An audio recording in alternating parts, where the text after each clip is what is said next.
ගොඩක් කට්ටිය දැන් දන්නවත් ඇති මේ ඉන්නේ ෆාරා රූමි. ඇය මේ වෙනකොට ස්විට්සර්ලන්තේ අපි දන්නවා ඒගොල්ලන්ගේ තියෙන ඩිරෙක්ට් ඩෙමොක්‍රසි එකක්. ඉතින් එතකොට ඒගොල්ලන් ඉන්නවා පාලන මණ්ඩලයක් ඉන්නවා.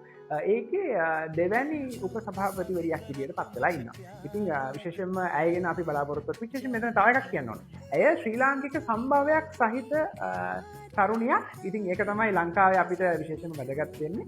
ඉතින් මම ආපහු අතෙන්ට යන්නම්. ඒ තමයි ස්විට්සර්ලන්තය කියලා කියන්නේ මේ ඩිරෙක්ට් ඩෙමොක්‍රසි එකකින් පාලනය වෙන රටක්. ඔබ කවදාවත් අහලා නැහැ මේ ස්විට්සර්ලන්තයේ ජනාධිපති අගමැති ඔහොම කතන්දර නැහැ. මොකද ඒගොල්ලන්ගේ ඉන්නේ පාලක මණ්ඩලයක්. 8 දෙනෙක් විතර ඉන්නවා මම හිතන්නේ. ඉතින් මේ 8 දෙනා විවිධ අවස්ථාවල රාජ්‍ය නායකයන් විදිහට පෙනී ඉන්න තමයි ඒගොල්ලන්ගේ ක්‍රමවේදය. ඉතින් ඇය මේ වෙනකොට දෙවැනි පෙළ නායිකාවක් විදිහට ඉන්නවා.